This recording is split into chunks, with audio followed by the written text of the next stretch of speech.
High friends, Manjushree home cook and blogs থেকে আমি মঞ্জুশ্রী আবারও চলে এলাম রেসিপি নিয়ে, যা হলো পাঁপড়ের রেসিপি।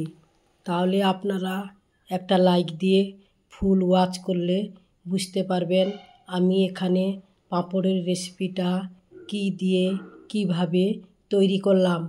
অবশ্যই আপনারা স্কিপ করবেন না, স্কিপ করলে বুঝতে পারবেন না। এখানে আমি দুটো বড় বড় সাইজের আলু নিয়েছি। আলু নিয়ে প্রেসারের মধ্যে আমি সেদ্ধ করতে দিয়ে দিলাম। দেখুন বন্ধুরা, প্রেসারে আমি 4টে থেকে 5টার মতো সিটি দিয়ে একেবারে লো টু মিডিয়ামে রেখে দিয়েছিলাম 5 মিনিট। তারপর দেখুন আলুগুলো একেবারে মোমের মতো সেদ্ধ হয়ে এসছে। এবার আলুগুলোকে ঠান্ডা করে নিয়েছি। ঠান্ডা করে আলুর খোসাগুলো ছাড়িয়ে নিব। অবশ্যই আপনারা স্কিপ করবেন না, তাহলে বুঝতে পারবেন না এখানে পাঁপড়ের রেসিপিটা আমি কিভাবে তৈরি করলাম। পাঁপড়ের ডালনা রেসিপি আপনাদের সামনে নিয়ে চলে এসেছি। তাহলে এখানে দুটো আলু আমি ছাড়িয়ে নিলাম। ছাড়িয়ে নেওয়ার পর হাত দিয়ে আমি ভালো করে ম্যাশ করে নিব, যেন একটুও ভেতরে দানাদার না থাকে। এমনভাবে ম্যাশ করতে হবে একেবারে নরম, সহজে যেন হাত দিয়ে ম্যাশ করা যায়। তাহলে দেখুন বন্ধুরা, আলুটা পুরো একেবারে সেদ্ধ হয়ে এসছে। তারপর আমি হাত দিয়ে ভালো করে এইভাবে চটকে চটকে আমি ম্যাশ করে নিলাম, যেন দানাদার না থাকে। তাহলে হয়ে গেছে, এবার সরিয়ে রাখলাম। অন্যদিকে কড়াইটা গরম করে নিয়েছি। গরম করে নিয়ে অল্প কিছু তেল নিয়ে তাতে আমি হিং ফোড়ন দিলাম। হিং ফোড়ন দেওয়ার পর গ্রেট করা আদা আর কাঁচা লঙ্কা দিয়ে দিলাম, আর উপর থেকে 1 চামচ গোটা জিরে দিলাম। এবার ফোড়নটা থেকে একটা স্মেল বেরিয়ে এলে, আদা আর কাঁচা লঙ্কাটা ভাজা ভাজা হয়ে এলে এখানে আমি দিয়ে দেব 1/2 চামচ হলুদের গুঁড়ো, আর দিলাম প্লেন লঙ্কার গুঁড়ো 1 চামচ, আর কাশ্মীরি লঙ্কার গুঁড়ো দিলাম 1 চামচ। ছোট্ট চামচের 1 চামচ করে দিলাম।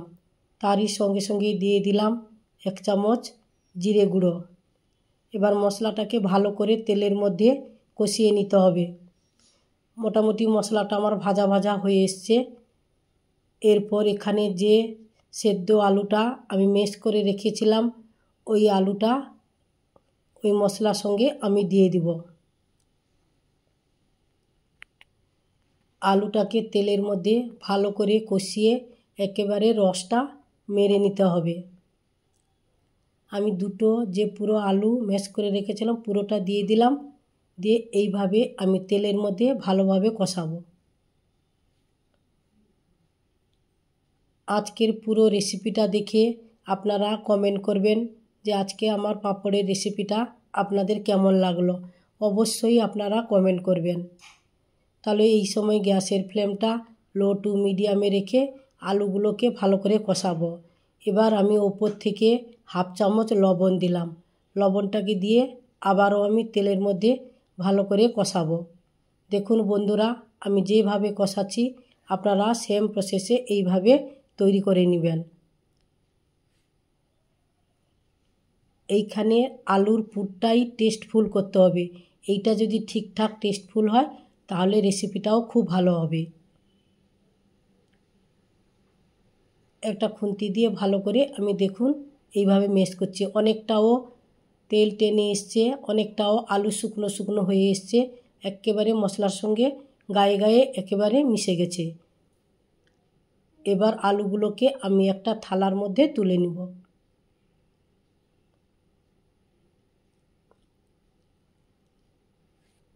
আমার রেসিপিটা যদি ভালো লাগে তাহলে আপনারা লাইক, কমেন্ট, শেয়ার, সাবস্ক্রাইব করে পাশে থাকবেন। দূরের বা কাছের বন্ধুবান্ধবের কাছে বেশি বেশি করে শেয়ার করে দিবেন। তাহলে দেখুন বন্ধুরা, পুরো আলুটা এইভাবে ভেজে বা মশলার সঙ্গে কষিয়ে আমি তুলে নিলাম। এবার কড়াইটা আমি ভালো করে পরিষ্কার করে ধুয়ে নিয়েছি। ধুয়ে গরম করে কিছুটা তেল দিয়ে যে আলুটা এই তরকারিতে দিব বা এই রেসিপিতে দিব, সেই আলুগুলো ডুমো ডুমো করে কেটে ধুয়ে আমি তেলের মধ্যে একটু লবণ হলুদ দিয়ে ভেজে নেব।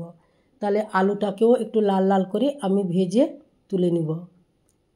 আবার কেউ চাইলে আলুও না দিতে পারেন, শুধুভাবে মানে আলু ছাড়া এই রেসিপিটাও তৈরি করতে পারেন। তবে আলুটাও ভাজা হয়ে গেছে, তুলে নিয়েছি। এবার দেখুন বন্ধুরা, আমি আজকে মশলা পাঁপড়ের রেসিপি তৈরি করব। এখানে আমি 10টা মতো পাঁপড় নিয়েছি। এটা আপনাদের সামনে দেখালাম, এই মশলাদার পাঁপড় নিয়েছি। এবার পাঁপড়গুলোকে একটু জলে ভিজিয়ে নিব। একবার ভিজিয়ে আরেকবার ভিজিয়ে উপর থেকে তুলে নিব, কারণ বেশিক্ষণ রাখলে পাঁপড়টা একেবারে নরম হয়ে যাবে। তাই হালকা করে ভিজিয়ে আমি এইভাবে পাঁপড়গুলোকে তুলে নিচ্ছি। তুলে নিয়ে একটা ঝুড়ির উপরে আমি পাঁপড়গুলোকে রেখে দিব, কারণ থালার উপরে বা বাটির উপরে রাখলে জল থাকবে, তাই চিপে যাবে। আমি আস্তে আস্তে করে তুলে নিয়ে একটা ঝুড়ির উপরে রাখলাম। কিছুক্ষণ বাদে থালায় দেখাচ্ছি আপনাদের। দেখুন বন্ধুরা, কত সুন্দরভাবে নরম হয়ে এসছে, কিন্তু ছেড়েনি, কিছু হয়নি। এইভাবে আমি কিছুক্ষণ পর থালার সামনে দেখালাম। এবার এইখান থেকে একটা একটা করে পাঁপড় তুলব, আর কি পুর দিলাম এবং কিভাবে তৈরি করলাম আপনারা দেখলে বুঝতে পারবেন। এখানে আমি 2টো করে পাঁপড় দিব। একটা পাঁপড় রেখে আরেকটা পাঁপড় রাখলাম। রেখে এবার 2টো পাঁপড়ের মাঝখানে আমি যে আলুর পুরটা করেছি ওই পুরটা দিয়ে দিব। দেখুন বন্ধুরা, আমি যেভাবে দিচ্ছি আপনারাও সেম প্রসেসে একইভাবে দিবেন। আলুটা দিয়ে দিয়ে এবার দুধার থেকে আমি পাঁপড়গুলোকে আস্তে আস্তে করে চেপে দিব। দু সাইডটা মুড়ে দিলাম, আবার এই সাইডে আবার অন্য দিকের সাইডে এইভাবে হাত দিয়ে চেপে দিব।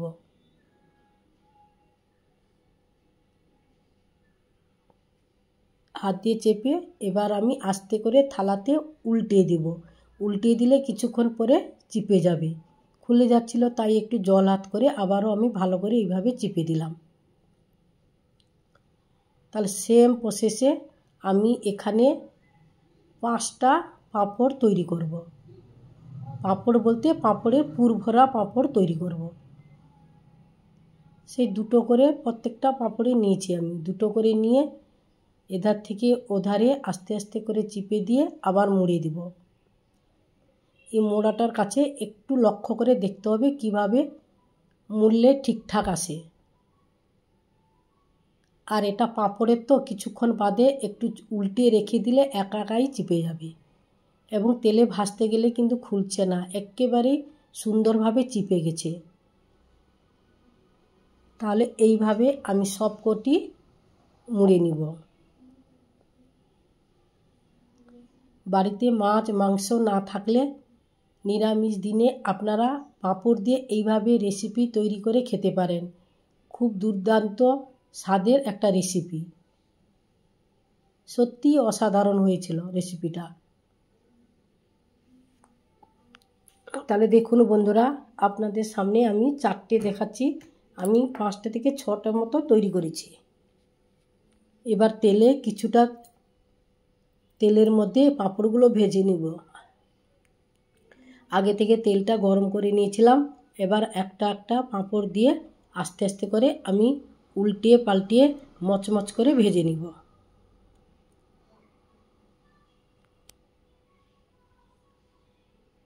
দেখুন বন্ধুরা, তাহলে ওই ভাজার সময় গ্যাসের ফ্লেমটা লো টু মিডিয়ামে রাখতে হবে, নাহলে পাঁপড় লাল হয়ে যাবে বা নিচের তলাটা পুড়ে যাবে। তা এইভাবে আস্তে আস্তে ধৈর্য ধরে পাঁপড়গুলোকে ভাজতে হবে, পুর ভরা পাঁপড়।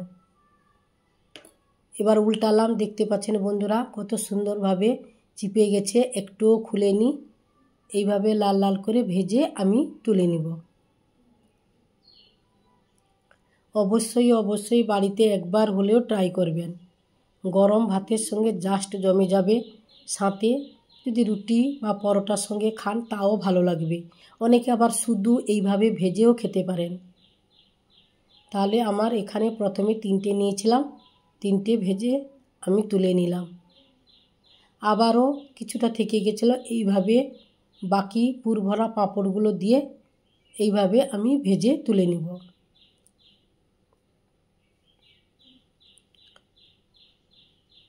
তাহলে পাঁপড়গুলো ভাজা হয়ে গেছে, এটাও আমি এইভাবে তুলে নিলাম। এরপরে এখানে যে মশলাটা তৈরি করব, একটা মিক্সার গ্রাইন্ডারে 3টে কাঁচা লঙ্কা, একটা টমেটো কেটে নিয়েছি, আর অল্প কিছু আদা, কয়েক ইঞ্চি আদা দিলাম। এটাকে একটা পেস্ট তৈরি করব। দেখুন বন্ধুরা, এইভাবে আমি এখানে এই পেস্টটা তৈরি করেছি। এটা সরিয়ে রেখে এবার গ্যাসে কড়াইটা আগে থেকে গরম করতে বসিয়ে দিয়েছি। ওই কড়াইতে অল্প কিছু তেল দিলাম। তেল দিয়ে এখানে ফোড়নে দিলাম 3টে শুকনো লঙ্কা, 3টে তেজপাতা, আর আমি এখানে দিলাম 1 চামচ গোটা জিরে। এবার ফোড়ন থেকে একটু ভাজা ভাজা হয়ে এলে বা একটা স্মেল বেরিয়ে আসার পর এখানে আমি 1/2 চামচ হিং দিলাম। হিংটা দেওয়ার পর যে মশলাটা গ্রেট করে রেখেছিলাম ওই মশলাটা দিয়ে দিলাম। আদা, টমেটো, কাঁচা লঙ্কা বাটা। নিরামিষ তরকারিতে একটু হিং দিলে গন্ধটাও খুব ভালো আসে এবং টেস্টটাও খুব ভালো হয়। যে কোনো নিরামিষ তরকারিতে হিং দিয়ে রান্না করবেন, খুবই টেস্টফুল হয়। তাহলে কিছুক্ষণ কষানোর পর এখানে আমি 1 চামচ হলুদের গুঁড়ো, 1 চামচ জিরে গুঁড়ো, 1 চামচ লঙ্কার গুঁড়ো, 1 চামচ ধনে গুঁড়ো দিলাম। এবার সমস্ত মশলাকে সময় নিয়ে লো টু মিডিয়ামে রেখে আমি মশলাটা কষাবো। মশলা যত কষাবেন তত টেস্টফুল হয় যে কোনো রেসিপি। তাহলে এখানে ধৈর্য ধরে মশলাটাকে কষাতে হবে যতক্ষণ না তেল রিলিজ হচ্ছে। তাহলে মশলাটা আমার কষানো হয়ে গেছে। এবার ভেজে রাখা আলুটা অ্যাড করলাম। আলুটাকে দিয়ে আবারও আমি কিছুক্ষণ লো টু মিডিয়ামে রেখে এইভাবে কষাবো। তাহলে আলুর সঙ্গে আমার মশলাটা কষানো হয়ে গেছে। এরপর আমি এখানে জল অ্যাড করলাম। এখানে জল বেশি দেইনি, অল্প পরিমাণে জল দিয়েছি, কারণ এখানে বেশি জলের দরকার নেই। আলু তো আগে থেকেই তেলের মধ্যে দিয়ে ভাজা হয়ে গেছে, আর পাঁপড় জলে দিলেই নরম হয়ে যায়। তাই অল্প একটু জল দিয়ে আমি কিছুক্ষণ ফোটাবো। দেখুন বন্ধুরা, এবার কিছুক্ষণ ফোটানোর পর আলুটা একেবারে মোমের মতো নরম হয়ে এসছে। এরপর এখানে আমি যে পাঁপড় পুর ভরা রেখেছিলাম ওই পুর ভরা পাঁপড় ভাজা দিয়ে দিব ওই আলু আর জুসের মধ্যে। তাহলে সবগুলো এক এক করে আমি দিয়ে দিলাম। অবশ্যই বাড়িতে একবার হলেও ট্রাই করবেন, আর কেমন হয়েছে অবশ্যই কমেন্ট করবেন।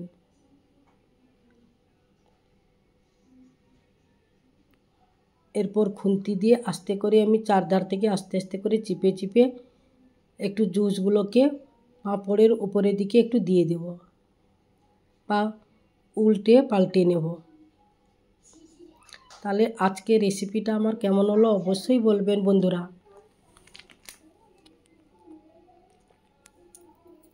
আবার কেউ চাইলে ফুটে আসার সময় অল্প একটু ঘি দিতে পারেন, তবে আমি এখানে ঘি দেইনি, অল্প একটু গরম মশলার গুঁড়ো দিয়েছি, সেটা স্কিপ করে গেছি বন্ধুরা।